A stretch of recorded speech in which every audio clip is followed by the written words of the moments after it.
Here is an excerpt from The Forest Bride. Rose is on the beach near the castle where the ladies-in-waiting and guards have mysteriously fallen asleep in the middle of the day. Under the shady tent, the ladies slept on. Rose returned to her chaise. She leaned to brush off the sand crusted to her feet and stopped dead. A pair of cream-colored gloves lay folded on the sand next to her chaise, where she'd slept just minutes ago. A tingle of fear and excitement shot through her. She glanced around, but the beach was still deserted. Rose reached for the gloves. They were soft, softer than velvet, yet plainer. And they felt warm, although they'd rested in the shade of the canopy. Warm as if someone had recently worn them. She unfolded one glove and held her hand against it. Her fingers were tiny compared to those of the glove. It was a man's glove. Where was he? Rose scanned the dunes and cliffs on either side. The flapping curtains of the canopy hid no one. The swells of dry sand around the canopy didn't hold footprints, and her ladies had trod all around when they'd arrived anyway. On the flat sand near the water, only her own steps showed, and those of the dog. The man was gone without a trace, except for his gloves. And who was he?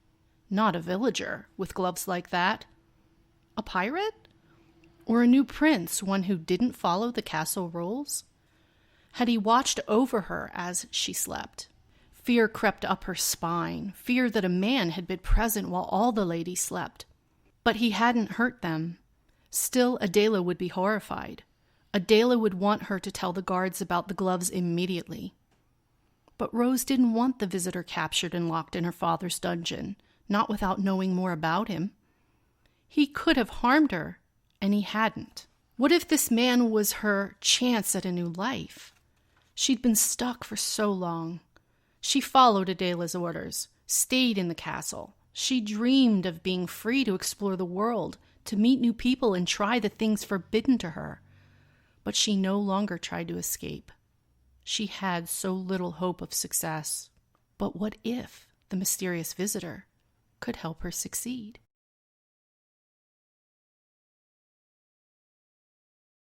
It was 2016, and I wanted to participate in National Novel Writing Month, or NaNoWriMo, which is in November.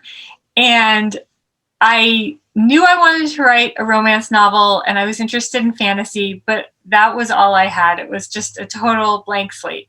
So I had just read a book that it was a young adult book, and it had vampires and werewolves and fairies and magicians, and it was just like a big mashup. And I thought, okay, so let me just pick two random creatures, and then it'll be a challenge to see if I can write this book that has both of these creatures.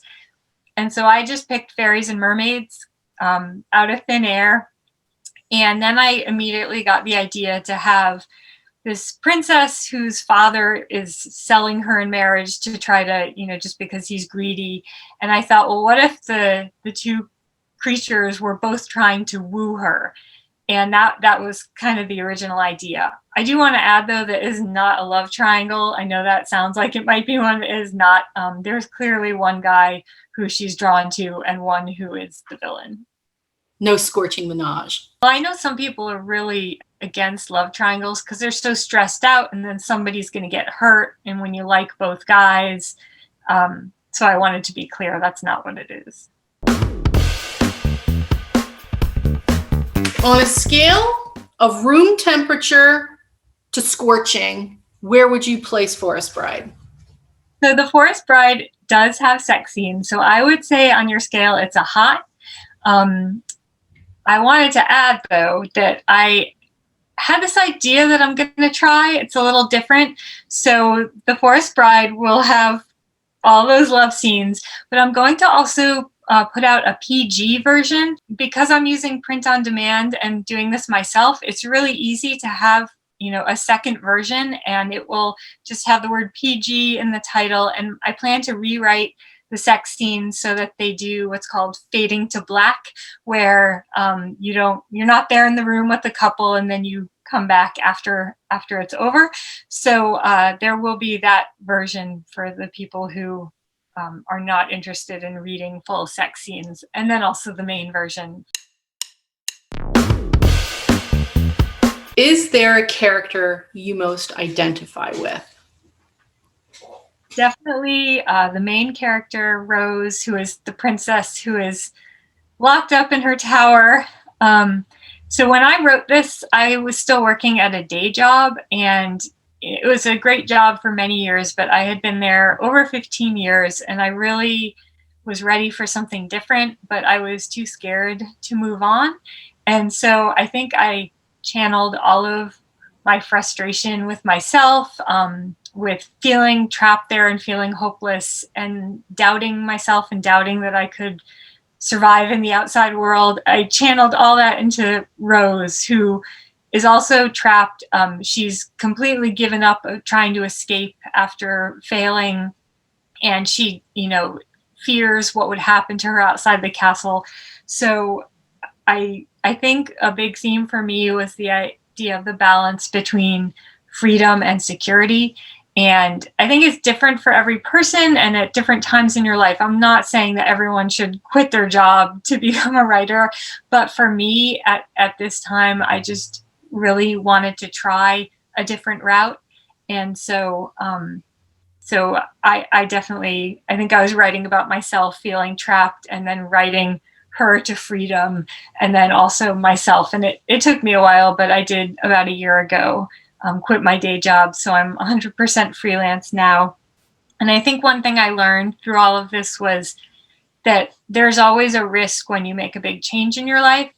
And it's not like you eliminate the risk and then make the change. You make a plan as best you can, and then you move ahead and try something new. But even if it doesn't work out, it doesn't mean it was a mistake to try. It still was the right decision to make for me. So I think that's one thing both Rose and I learned through this.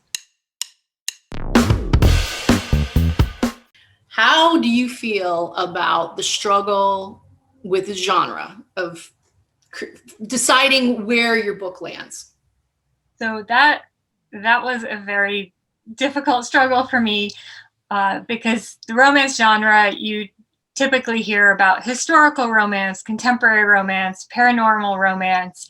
And when I first started this, I started searching for books similar to mine, and it literally took me years to narrow down to find where it really fits. I'm just so glad I've read fantasy romance pretty much for the past year exclusively, trying to find comparable titles. And my first thought was, I think of the book as a fairy tale, but what I've realized is that in the romance novel world, fairy tale, the term fairy tale really means retellings of classic fairy tales such as Beauty and the Beast, and that's not what I've written. So it's almost like I can't use the word fairy tale because that will mislead readers into thinking it's something different than what it is.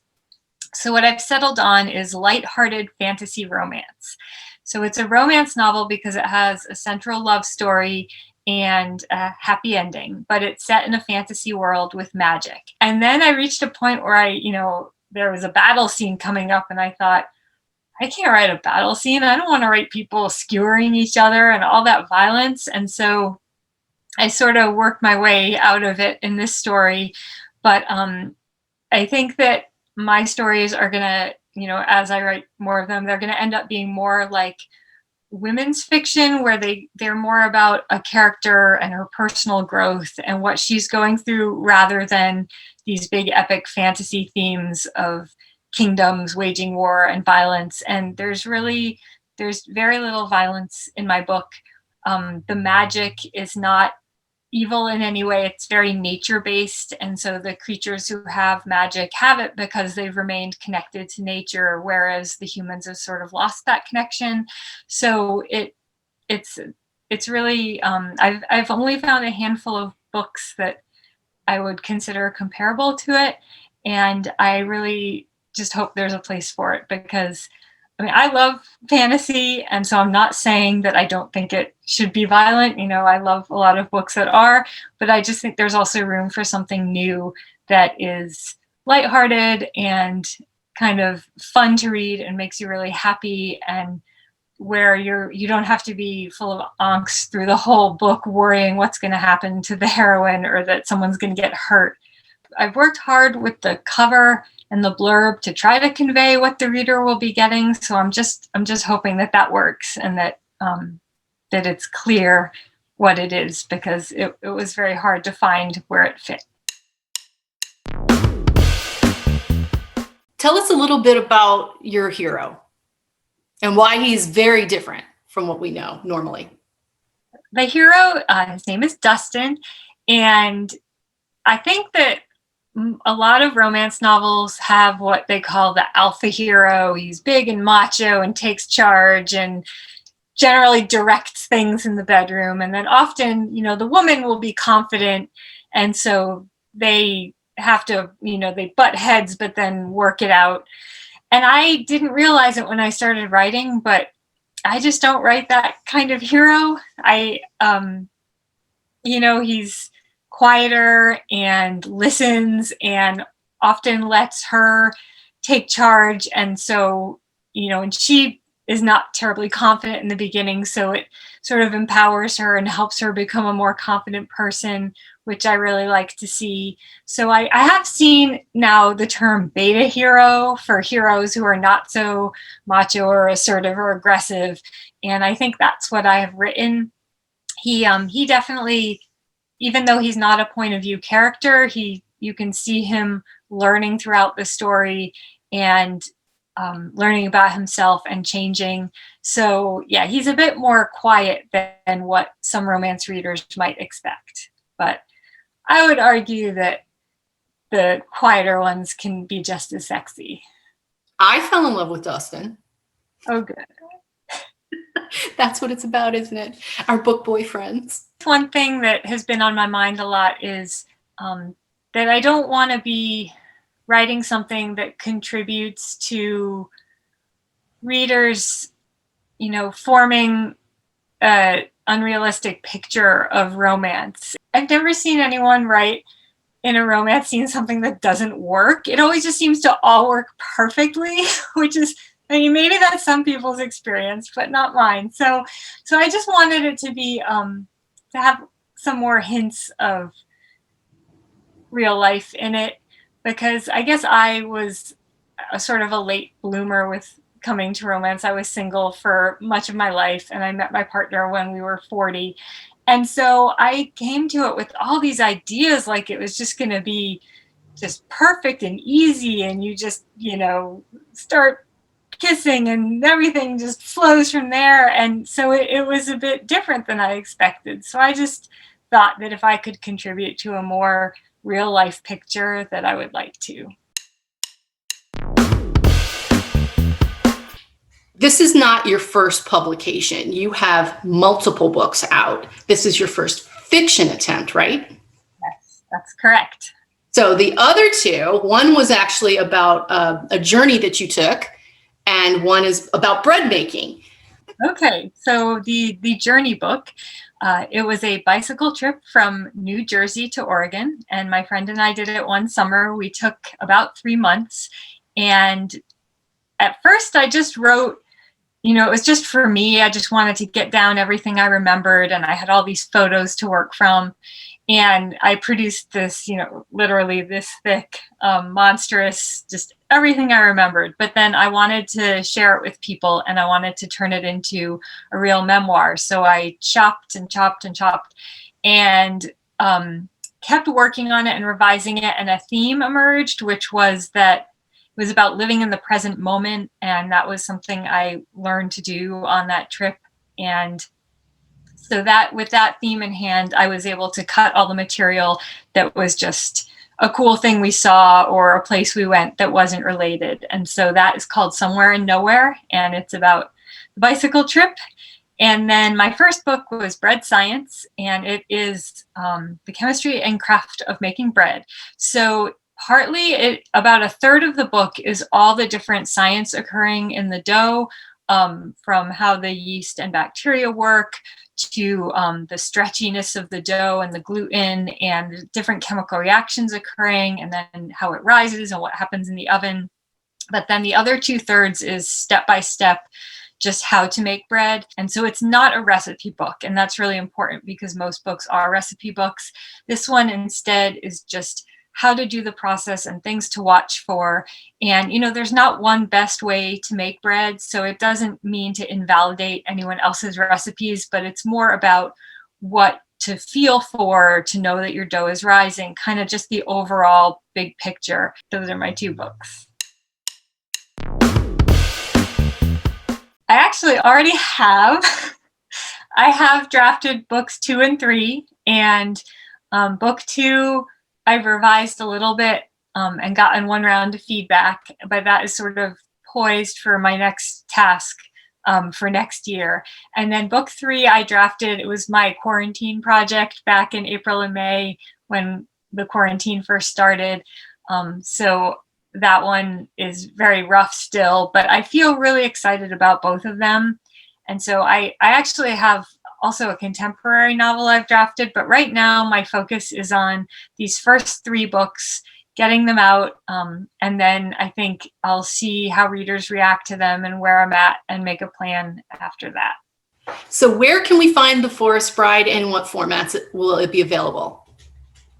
So the easiest place is on my website, which is janebuehler.com. My name is Emily Jane Buehler, but I'm using my middle name for my fiction writing. And I will post links to all the different versions of it. So there will be a print version, and it'll be available with distribution through like bookshop.org. I love because they support independent bookstores, but also Amazon. And then the ebook will be on Amazon, but I use Draft to Digital for wide distribution. So I'll have all those links on janebuehler.com. And then readers can also subscribe to my e-newsletter there. I don't write a regular e-newsletter. I think we all just get way too much email these days. You'll just hear from me when I have a date for something, when the cover is available, and then when the book is out. So it'll just be a few times a year. And that subscription is on my website. And you also get a free download of a short Cinderella story when you sign up. So what's your favorite part about writing? I love the moment when you're working on your first draft and you finish it, whether it's you reach the end of the story or you hit your goal of 50,000 words, and it's going to be a mess and it's going to need all this revision.